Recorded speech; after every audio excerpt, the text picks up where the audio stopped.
Another day, another video in the Gunners Club. We're so glad you're with us. You're here with Gunner and, of course, with Seuss. Welcome to the Gunners Club. Make sure you like and subscribe because we want you here with us for our other adventures. Now, we did a video recently where we said that cash is king, but Seuss, I'm beginning to be persuaded that data is king. Oh, yeah. Oh, shit, yeah. Now, we've just learned that Amazon are building new nuclear-powered stations simply to power the AI engines that they've got. And not only them, Amazon, everybody's basically into the act. In fact, believe it or not, every time you do an AI search, let's say a ChatGPT 5, for example, it uses on average 30 times as much energy as if you're doing a straight, let's say, a Google search. That is astronomical. Now, when I studied statistics, and I'm going to talk about it for 5 seconds, just so you've got an idea of the scale. If I tried to get 30 pieces of data together, let's say I'm stripping company reports and trying to work something out, so I could have a look at what the normal distribution curve is. That would take me a lot of time and a lot of effort, a lot of Mars bars and energy basically to get me through it. But then we discovered the T-curve where you could approximate the curve of 30 pieces of data with 12 or 13. I thought this was great. We are dealing now with so much data, it is just absolutely epic. Say you're in your car and you're using Google Maps or Waze or something like that, for example, to get from A to B. You are getting real-life data from satellites, from people sitting in the cars next to you, historic data. I used to have to deal in statistics with predictive modelling, all sorts of forecasts, Arama forecasts, Holtz winters, all that sort of great stuff. You don't need to do that so much when you've got the real data, but you've got data coming out of your ears. When they talk about metadata, they're talking about, ways of conveniently indexing data so they can get what they want.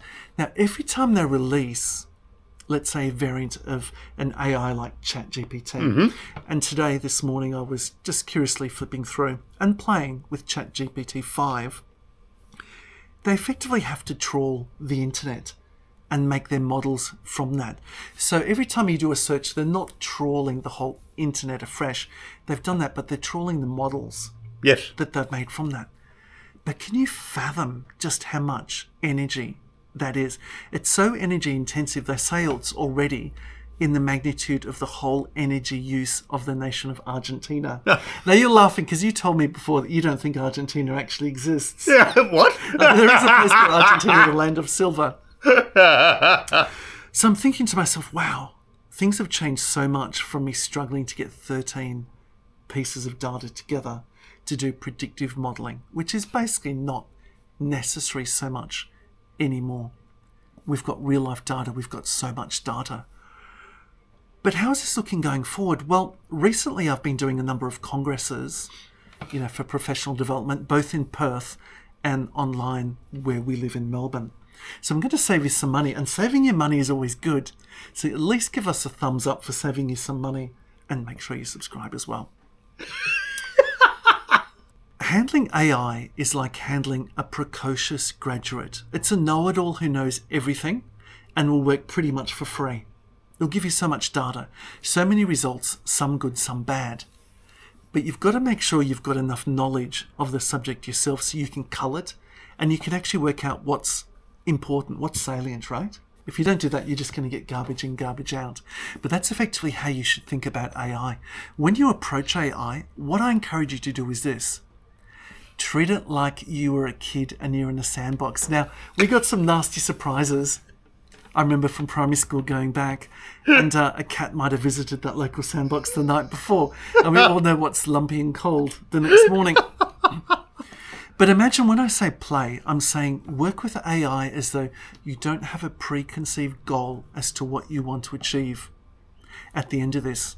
And also set up just a little bit of risk. The risk might be your time. The risk might be you setting yourself up until you potentially fail in what you want to do. That's what play is. Remember when you dressed up as a soldier or dressed up as a doctor? I remember playing doctors. There was always a chance that you might fail in getting the other person to join you in that game. That's what I mean by that. AI is astonishing. Now, for my mobile phone, I've recently installed Chat GPT-5. It limits the amount of inquiries I can do every few hours, and at times it says, you've reached the deadline on this, we'll revert you to a more primitive model, and in 5 hours, or it might be 2 hours, you're invited to go back online and make these inquiries for free. Remember, we're talking about it being so energy sapping that they're creating nuclear power stations again just for that. Goodness me, they're actually resurrecting.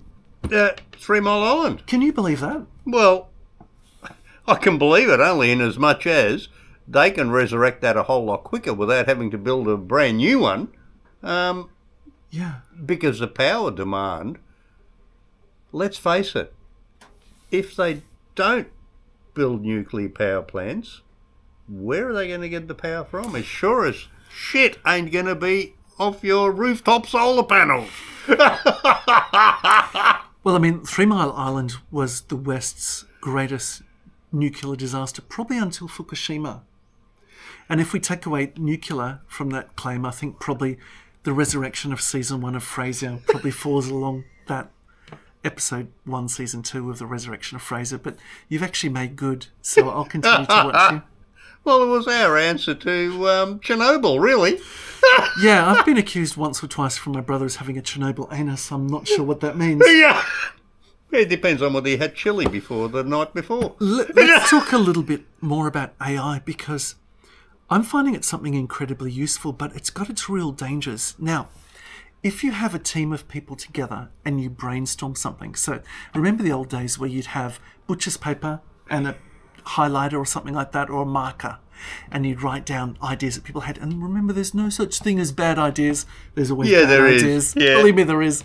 And bad people too who come up with those bad ideas. AI is an awful lot better at generating a larger volume of ideas than what a group of people are. It just is, face the fact.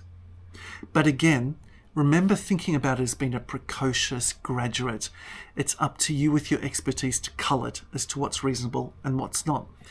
The problem we have is always emptying our minds when we use AI or when we think of any model going forward, because we think always incrementally of a better way of doing something.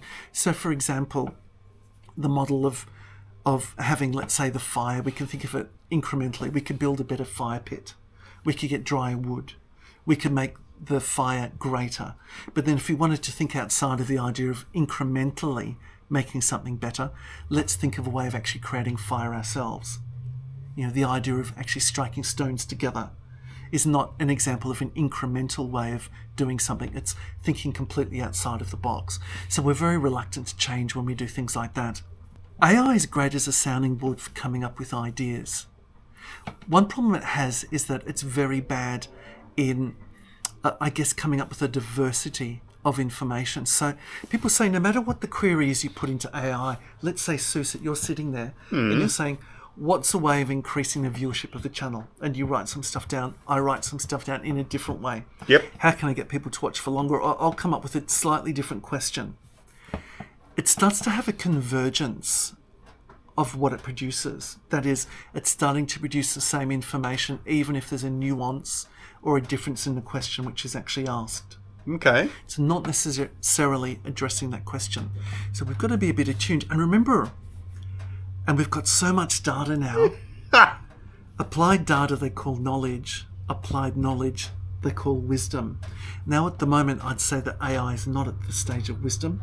You wouldn't, Susie, you wouldn't have it when you were a father of young children. You wouldn't have AI look after your children. No, it was called videos. I mean, heavens above.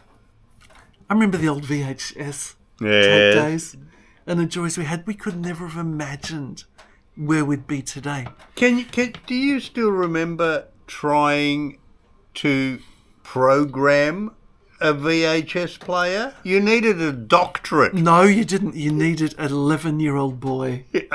How? Yes. Yep. You're right. That's right, and a 6-pack of Coca-Cola and maybe a bag of Cheetos. And that's how you did it. Just keep that in mind. It's pretty much the way that I guess IT is progressing as well. The young minds, the young malleable minds who can work with it. Which is a perfect segue to something else I wanted to share with you.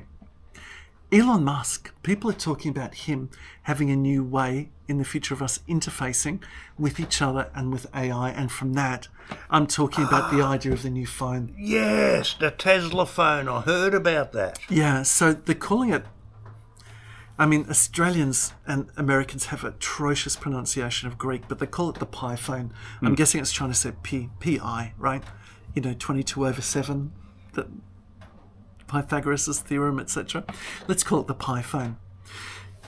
There's no real confirmation this is actually going ahead, but there's a lot of reasons as to why it possibly could, because Elon Musk is a disruptor. And if you go back to our previous videos, we did one where actually I did a lot of research into Elon Musk and the idea behind hydrogen and solar fueled cells, etc., and electricity cells as well.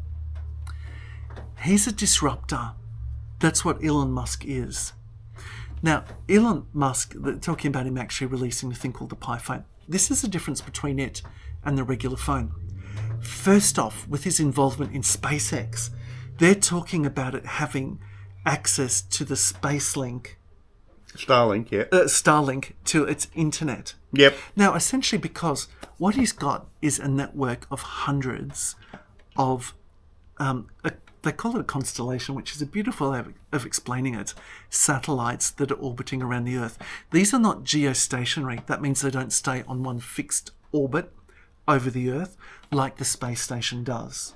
Essentially, what this thing does is it zips around, and when you lose sight of it, it'll give a handshake or a handover to the next satellite, which is closest to you. Yep. What that means is no matter where you are in the world, if you have a line of sight to the sky, which is pretty well everywhere apart from, it seems, Burke Street, Melbourne, where if you try to get access to your Google Maps, you'll never get it. Yeah, that's it. If you've got access to the sky, you can have access to Starlink. Now, he's greatly increasing his take-up on that. It's increased in the last couple of years from 2 million subscribers to 4 million. Yep. And the thing of that is, if you can imagine someone who works on an exponential level, exponential doesn't mean that, if I've got 10 today, I'll have 11 subscribers tomorrow. It means if I've got 10 today, I'll have 100 the next day and 1,000 the next day. A great analogy is a person who says, great, I've now got 2,000 subscribers, and because I'm on an exponential growth, I know the next 30 days I'll have 1 million. That's what exponential growth is talking about. It's something which just rockets up. Yep. Okay, it's exponential growth. It rockets like SpaceX. Rockets, essentially. Hey, you need to be on his team. You know, hey? You can always hit me up in comments Elon, if you care to. Elon, yeah. Yeah. Because he calls him Elon now because they're close, you know. Well, what can I say? He doesn't leave me alone. So imagine if you had access on your mobile phone to Starlink, so you already had that built-in access there. Yep. And what that means is no matter where you are in the world, if there's access to the sky, then you've got access to the internet. You basically have a satellite phone in your hand. Yes. Yeah. It's basically it. Hopefully without the delays, because you know what satellite phones are like with regional Australia. Yeah. I used to talk with people in regional Northern Territory on the satellite phone, and the delay was epic. Yeah. Yeah. So not only that, but there's other ways that he's talking about increasing, I guess, the interface to AI. Now, imagine if you've got AI in your pocket, which essentially I do by having ChatGPT 5 downloaded, but you've got this new modality. It's a great word. So it means that if you're Italian and you gesticulate with your hands, and we love our Italian viewers, imagine if you could actually recognize those gesticulations. So instead of having to use voice... That's interesting. That's interesting. Imagine if you were Greek and your AI in your pocket was used to being called Malaka and just knew that when you said Malaka, it was referring to you. Now, Elon Musk also has a new system called Neuralink. It's Neura, Neuralink, where he's doing a lot of work into how humans can access technology by thought. Now, particularly if you've got fallen soldiers, people who have got spinal injuries, for example, you're a paratrooper, you've had an injury, but you're unable to use your limbs, but you're still able to access AI technology. Now, that is a super power. What we're doing is we're talking about moving outside the idea of building a bigger fire pit. You understand what I'm saying? It's actually learning how to bang stones together, thinking completely outside of that box, not in incrementality of how we can build a better fire pit, but how we can create and use electricity, let's say, or use AI. That's transformative thinking, that's playful thinking, that's disruptive thinking. That's what Elon Musk is all about. Remember, people said about Elon Musk that he was all about, well, essentially automobiles. Then they said, no, he was all about the storage of energy. And now people say, no, he's not about that, he's about robotics. And now, if he was to actually transform technology this way, he's actually going to the next level of AI and using neurotransmitters to access that. It's almost science fiction, isn't it? It is science fiction here. And remember that Arthur C. Clarke said that any form of technology which cannot be understood and cannot be seen is indistinguishable from magic. Yes. And that's effectively what that is. Yep. Now, not only that, you mentioned solar power before jokingly. Some people say that the Pi Phone would effectively have solar panels on the back and be constantly charging when it's got access to. He did say that, yeah. I remember that. Well, there's just there's so much potential for this. It's just quite incredible. Now, let's look at the market at the moment for mobile phones, because that's essentially how most people are becoming, to some extent, super augmented humans. You heard what I said. Effectively, because you've got access always to your phone at hand's reach, you are effectively superhuman. You are a lot more than what your parents or grandparents were before you, and you better believe it, your children are going to be a lot greater and more powerful than what you are today. Well, basically, we are becoming AI augmented humans. That's exactly what we are. Artificial intelligence augmented humans. Now, at the moment, for me, it means that I have to type it in, or in fact, I could adopt the microphone and I could use that. But imagine if it was Neuralink or gesticulation link, it would free you up in traffic. You know, in Victoria, we've got traffic cameras that actually watch to see if you're touching your phone. Yep. It'd be good if they could get people to stop touching their nose or other parts of the anatomy. Let me talk to you about something which might shock you for technology, which is talking about how we're super augmented. Now, I already have an AI assistant. I can already, with my phone, book appointments. I can send invitations to people for things. I can do research. I can find out where I'm going. I can order food to be ready when I get home. I can organise for the house to be heated by the time I come home. Yep. I can do all of that sort of stuff. I've also got an AI assistant in this way. Now, have a look online at a program called Otter, you know, like the sea creature, O-T-T-E-R. Haven't heard of that. Okay, well, I was lucky enough in Perth to have an Israeli expert at AI talk us through a few things. Okay. So again, see how we're adding value. Have a look at Otter. What you can do is have your own personal AI assistant turn up for meetings where you've made apology. What it will do, it'll be there online. It can recognize the difference between the speakers through AI. It recognizes the differences of the speakers. So it knows that the first person speaking is not the same as the second speaking. And then it can say, this speaker raised these points in the meeting. This person sounded empathetic, or in fact was bored, contributed nothing. Give you a précis of what happened during the meeting in writing and what the action points are, and more important, what the salient points are for you. This information already exists. You already have access to this. Now, I'm playing with ChatGPT 5. A couple of months ago in Perth, we were tricking ChatGPT by asking the simple question of how many letter R's, and Americans can pronounce it a lot better than us because you're so much more rhotic than Australians are. How many letter R's there are. Almost like being a pirate, really, isn't it? Yeah, sort of southern UK. And ChatGPT would invariably get it wrong. And you'd say, no, in fact, have a look again. There are this many letter R's. And then it would go through and it'd say, correct, you're right, there is this many letters, 3. And then you'd ask it again and it would invariably make the mistake again. On ChatGPT 5, it's now got it correct. Aha, really? So I'm talking about this precocious graduate who will invariably make mistakes but can dredge up so much unique information. But you need to know how to harness it. What does it mean for us as humans? Well, it means that the AI available to you is only going to get better. So the current market at the moment for smartphones is this.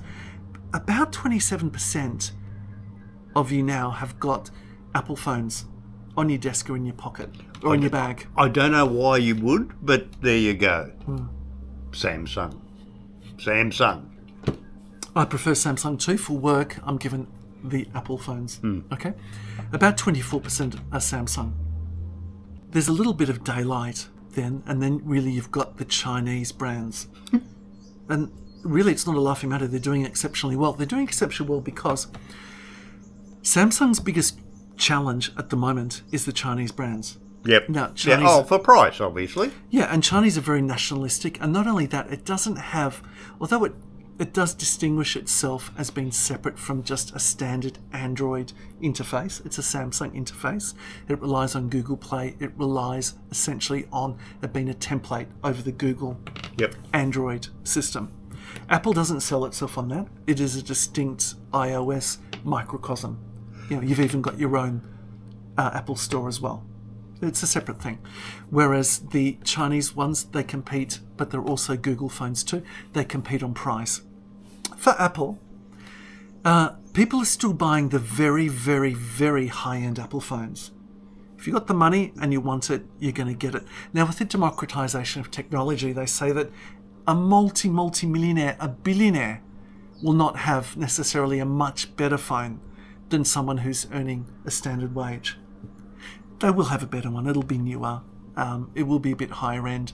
But really the democratization of technology means that a person with, let's say, a $400 US phone is going to be able to do 99% of what the billionaire can do. Yes. That's yes. astonishing democratization of technology. So really where the competition is at the moment, it's at the lower price points, and countries particularly like India and China will adopt the lower price points. It means they won't necessarily go for the higher end Apple. The market is so saturated that I don't go for how many handsets there are in the world because, let's face it, a lot of them are in landfill at the moment, and a lot of them are simply, they're like, if you open your drawer at home, you've probably got a museum of, you know, when you had lots of hair and when your hair was natural colour and when you had less hair and when it was grey, and you've got the whole progression there of mankind. I've still got a bloody brick. I do. I have a brick. I'm sure that's going to be worth something someday. It will. Well, I'm hoping. I've still got a brick phone. Yeah, so forget that. And a Nokia 1610. Yeah. Do you remember the 1610? Does anyone remember Nokia? Does anyone remember the Hungarian-made BlackBerry? Yeah. Okay, so let's look instead at the renewal of SIM contracts. That's how you know who's using phones. Yep. Okay, there aren't this many people on Earth. Every year, 10,000 million, that's 10 billion SIMs get renewed. That's how many people that's how many phones there are that are active, right? Everyone's got access to it. So what would the new interface look like of AI? I think it's the voice technology, voice recognition will increase. I think the idea of being able to gesticulate it to it, to simply look at it and for it to understand the prompts that you're giving it visually will increase. I think its continued recognition of other parties who are part of conversations like the Otter program will increase. And I think it'll become a lot more intuitive as well. So it'll actually prompt you for things that it predicts that you need. At the moment, I've got this person on a wine club who calls me every week, and I'm sick of answering his calls or saying, are you going to call me every week? I just simply block him. But I'm a man, and a man is not a camel, and a man has got wine needs. I think AI will be more predictive in things like that. Unless, of course, you happen to have, you know, one of those, and this will come, one of those phones that the Israelis got a hold of. Somewhere in the supply chain. In which case... Whole different topic, but my friend Alex, we're still expecting you to come on the show soon. Well, I'm looking forward to it, Alex. There's so much. I mean, the future is something we can only speculate about. We can only understand the fact that how much we've developed technologically and our willingness to embrace technology has increased exponentially. The idea is that finally it'll be something which we actually wear rather than have on our person. That brings in all sorts of ideas of ethics as well. What if you've got that leg up technologically that people, for example, in Africa don't have, that the third world don't have.